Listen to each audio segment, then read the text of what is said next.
Hello and welcome back to Tree of Statism. I'm Noah Gutman. Today we're going to be talking about a subject that everyone loves or hates.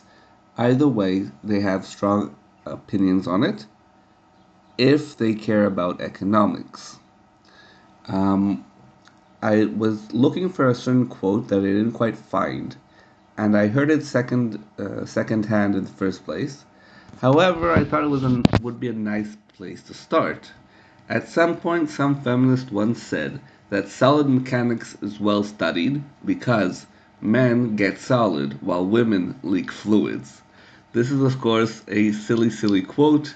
In reality, fluid dynamics are harder to study because fluids do not act like one solid body that moves in unison, but rather a large group of individuals that each move in their own direction, and there are general trends, but it's harder to follow up each small individual molecule or group of molecules. Capitalism starts off with a kind of scientific system of studying economics. Capitalism tries to understand how markets work, like they are forces of nature. It is more like fluid dynamics, since markets are made up of lots of individuals who participate in them. They have a lot of producers and they have a lot of consumers.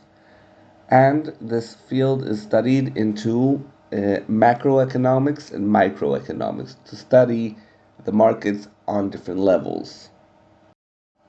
Microeconomics tends to deal with individuals. Think of small businesses. They can't affect the market too much. Think of a local gas station. There are a lot of competitive gas stations against it. Think of a local pizzeria. There are other pizzerias also competing for customers, and there are other alternatives like hamburger joints and diners, and you can always eat at home. This makes the small business have to behave correctly because it cannot change the market to suit it. Microeconomics also goes into worker-owner relationships. The owner wants to pay less, and the worker wants a higher salary. Both are heavily dependent on how easy it is to replace the other. The more businesses exist, the more the worker can request a higher pay or leave for a better paying job. The owner then has to compete with better paying jobs. The worker, on the other hand, is also replaceable. The more workers can take his spot, the less the business has to pay him. If he asks for too much, they just go looking for a different worker that will accept less money. The workers want unions and ways of stopping other workers from entering their field and lowering their wages. The point is that the owners have to pay them more or their business can't function without them. Owners and businesses want to allow everyone to underbid their workers. They want mass immigration to flood the system with cheap labor, so that if any worker asks for a raise, they just replace him with a cheap foreign worker. Macroeconomics deals with big picture items, how the markets are functioning in general, and less so how is one market functioning in comparison to the other. They want to know big picture things like how much are the businesses inside the state are producing. This is called GDP, gross domestic product. They also want to know how much we're exporting versus importing. These are big picture things and are less relevant to the question of what are we importing and what are we exporting, unless we're exporting them in huge numbers. Macroeconomics tends to give the state a better view of the system as a whole. How is it functioning? However, it also misses a lot of small details. A lot of details can be distorted. One good example is averages. Averages kind of distort the good picture. I remember Mitt Romney famously said that the average American earns $250,000, and that is kind of true, but not in the sense that like the regular person earns $250,000 a year, but rather that the average person, not the regular person. Think, for example, if there are 100 people in a room. One of them has $100 billion. The average wealth in the room is about $1 billion per person.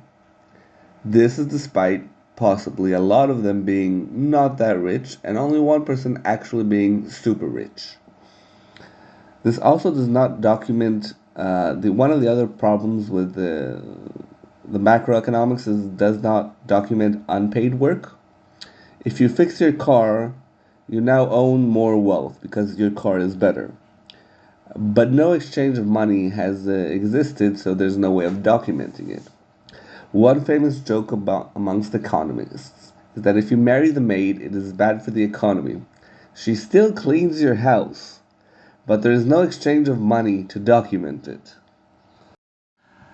Once we leave the realm of science, of looking at the markets in a scientific term, we get to the issue of attitudes.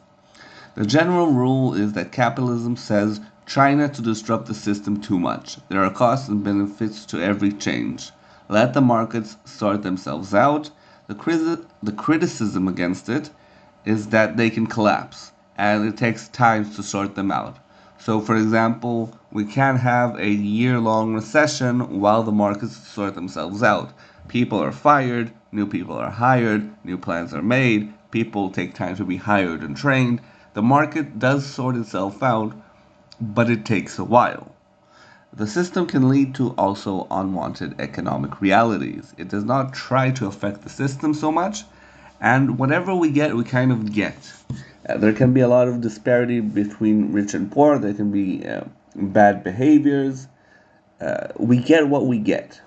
It is not a utopian system, but more of an analytic system that is not trying to say this is good or this is bad. It just says this is how it works, and it tries to avoid talking in terms of good and bad.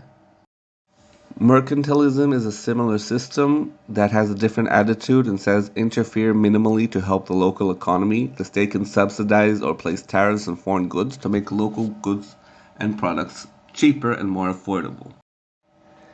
This starts the arguments between capitalists and mercantilists. The criticism of mercantilism is that it distorts the market. Instead of buying goods that are cheap and at a cheap price, the tariffs make them more expensive. So, like the answer of the capitalist is if a country is subsidizing their goods, just buy the goods cheaply and let whatever market uses them to use good cheap raw material. And the other argument is that when you subsidize failing markets, you're just spending more money and resources on a market that should fail.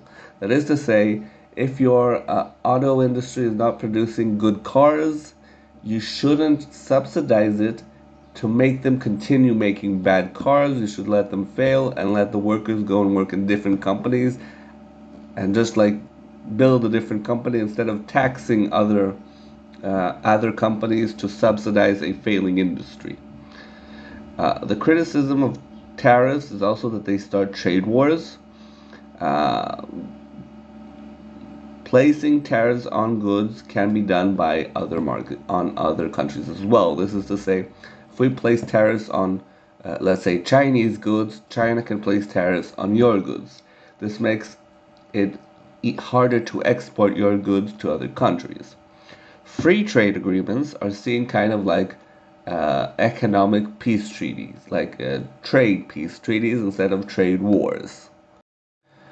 Mercantilists argue that free trade has to go both ways. That is to say, if I agree not to place tariffs on your goods, you have to agree not to place tariffs on my goods.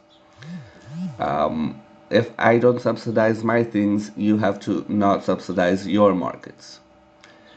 Capitalists say that even if the other side is doing these things, don't participate. That is to say, if the other side is subsidizing their goods, just buy cheap goods. Mercantilists also argue that adjusting and the foreign markets having to being too dependent on foreign markets is bad because markets adjust, and if push comes to shove, foreign goods can be cut off during critical times. That is to say, you don't want a foreign country being able to cut off your food supply.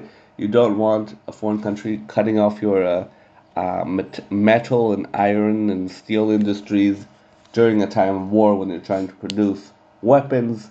There are markets that, even if it is cheaper to do it right now, you can't always be reliant on foreign goods because they may want to cut you off. Hey guys, I'd like to wrap up this video by reminding you to please like, subscribe, and comment on my videos.